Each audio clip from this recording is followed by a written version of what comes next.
Ghostlight, Ghostlight, Ghostlight, Ghostlight, Ghostlight. I don't have a point to this. I just like saying the title a lot. So Ghostlight, a very notable story in the run of Classic Who. No lie. Let's see. Let me think here. It was part of the last season. It was actually the last story ever made by the Classic team. It wasn't the last to air. It was the second. They were planning on making this the last one that would air, but they they rearranged stuff, and it's not that noticeable. It honestly works a lot better. There's no indicator that these were moved around. This would have been interesting if this was the thing that the series ended on, I'll tell you that much. First big writing credit to Mark Platt, who would be a big part of the franchise. Not as big as he should be, though, mind you. He's basically been done... he does audio dramas. One of the most notable, of course, being... Spare Parts, the Fifth Doctor story that was basically the genesis of the Cybermen. And that's fantastic. And this man has continually done stuff that's amazed me. And is probably one of my favorite Who writers in general. So, as a fan of his writing, I was curious to check this out. But I was more curious to check this out because this is notorious. Not just, for being, all the stuff I just said. This story has a very divisive kind of group around it. There's people who think it's a very interesting, very sophisticated plot, a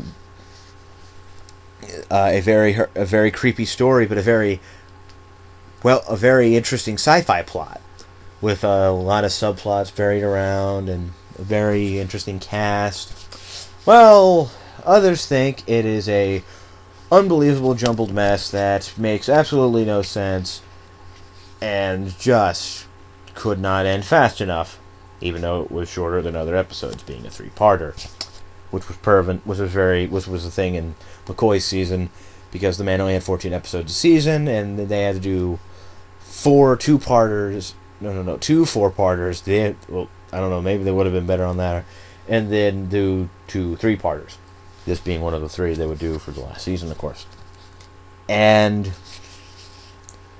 I am more in the former, but I'm admittedly drifted into the middle because there are some people who just...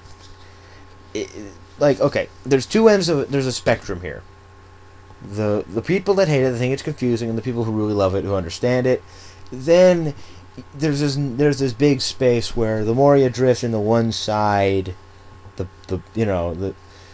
where you can drift in closer. I'm kind of drifting off into the middle portion, a little on the confusion, but from what I can understand of it, I think it works out a lot. I think it works out very well. Now, mind you, I only understand as much as I understand after 2 viewings and watching them discuss it in the bonus features. And once they explain it to you, I can see what all their points. Well, most of their points. I'm going to... this is one of those that benefits unbelievably well from watching it again. But the problem is... Now, here's the thing. Movies or anything that does that, where you watch it once, but if you keep watching it, you notice these new things, and it gives the story, more dimension, more depth, all that stuff. Those are great. The thing is, though, I have no idea if that nature in this was a bug or a feature. it's kind of indistinguishable in this story because it's a very dense plot. It's unbelievably dense, especially for Doctor Who. I've done my best to take notes here. And mind you, I don't think I managed to do it because I'd probably have to rewatch that bonus feature. I explained it a few times so I could write everything down. But here's what I managed to write down. This is a basic understanding of Ghostlight. So billions of years ago, a spaceship crew of 3, named Light, Control, and, well, we don't know his name before, but he goes by the name of Josiah, who's the main villain until Light shows up, went about cataloging every form of life in the galaxy. And then their ship crashes on Earth while they were trying to catalog it. And basically, they get stuck in the ship while... Light and Control. Light, who looks like, well... he looks like Tim Curry's lost brother. Control, who acts like a slightly more sophisticated Gollum. Well, mainly in the fact that her speech is slightly better and she wears clothes. And then Josiah escapes, and after that, the ship gets buried underground, and they build this house. And while Josiah is stuck on Earth, he's decided that he wants to change his form and evolve into the highest form of life on planet at the time, which is a Victorian gentleman. And to this process, and this part confused me, but once they explained it, it made sense. At first, you see these weird-looking bug guys, like they're in tuxedos. They're basically wearing the giant bug helmet things. I wasn't sure what those entirely were until they pointed out that those are actually, because the way Josiah evolves is he evolves like a snake. He sheds his body. He sheds and leaves behind these husks. And because of the nature of his species, these things can take on a life of their own, and they become his goons, which I thought was cool. Once I understood what the hell it was, of course. And also, while this has happened, they found a caveman who they've named Nimrod, and he's a butler. And they don't hide the fact that he's a butler caveman. It's awesome. It's so cool. And through this, we get a few things. Control wants to be more ladylike as a form of evolution, and Light basically loses his shit when he escaped from the ship, because so much has happened to life. Basically, all the life he cataloged millions of billions of years ago is completely outdated because of evolution, and he basically forms this one-man band against evolution. That's the thing, and I honestly think that's the coolest part. The coolest part about Ghostlight.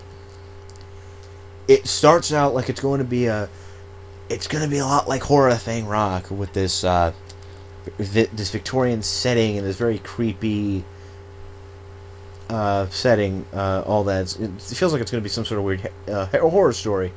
But not only does it evolve past into it's aliens, which I have seen before in Doctor Who. Once evolution gets all kicked in, and I understand what the hell's going on with all that stuff, because actually that was fairly. I got that stuff pretty well. The whole, these guys existed millions and billions of years ago, cataloging life, and Control has a lot of anger against evolution. I got that. And the fact that the Doctor uses the concept of evolution against him, the fact that he's changed, Control's changed, Josiah's changed, is great. That being said, this plot would have been a lot easier to understand if they made it 4 episodes. And they couldn't, but they tried to get him budged to give him an extra, but they couldn't do that. Honestly, I think they should have condensed Survival into 2 parts, because that story could have easily been told in 2 parts.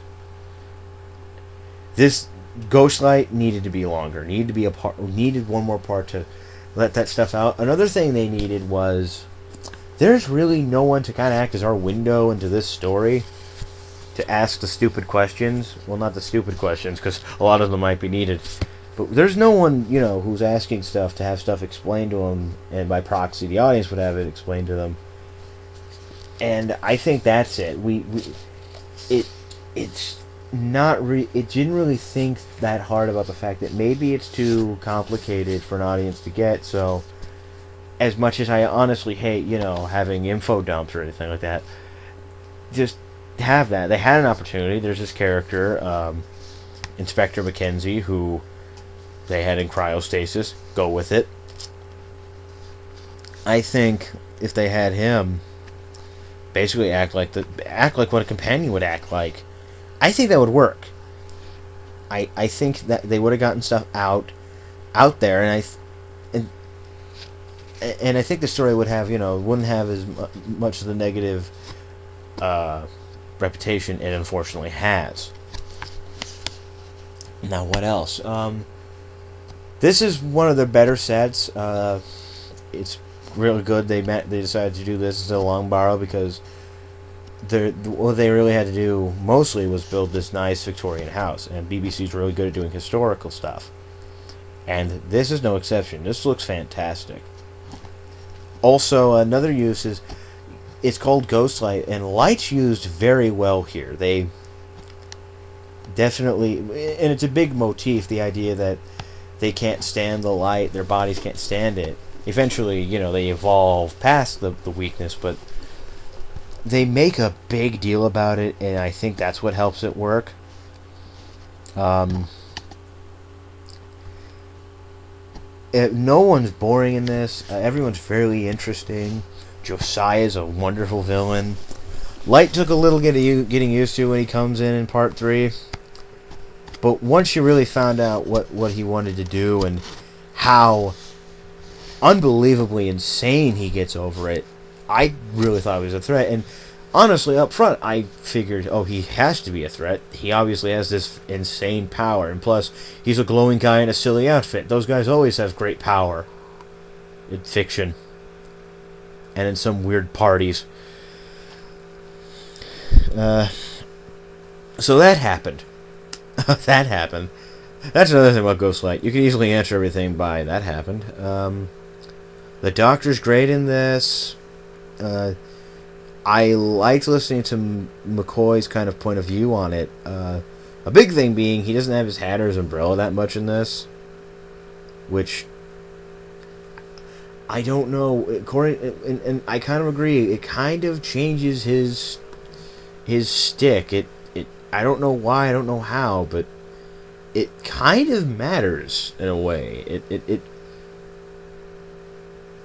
Mainly because McCoy is so used to using both as a prop, especially the umbrella. He loved doing things with that umbrella. I mean, well, the umbrella was his idea, of course.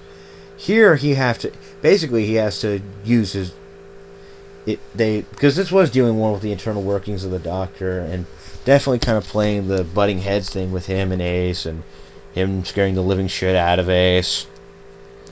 I honestly don't think that the Doctor likes Ace that much sometimes. And Ace, and a big thing about this is Ace trying to get through this. And I think, and she does. She eventually, once it's all over, learns to deal with it, doesn't feel bad about burning down the house, and, well, from the point of view of the story's future. And I think really kind of, basically, she outgrew it. She managed to get out of the rut and move on with her life, and you can definitely feel that she went through a character arc. Now, would I recommend this? I wouldn't recommend this instantly. Because again, I don't know what you were going to think. It's very unpredictable. This is not a place to start. If you're curious from listening to this, get your hands, and if you can't, that's fine, but get your hands. The DVDs what you definitely want, because A, you can easily rewatch it better, and also the behind the scenes features are very crucial to helping you if you don't get it instantly. And and by then you should be able to get it. If not, I don't know. So I can't wholeheartedly recommend it just because it's very complicated. It might be too complicated for its own good, but that's what I'm saying. But that's the thing. It'll have a mixed reaction, and I can't really say much on something that I know it's going to be hard to really sell. So that's it.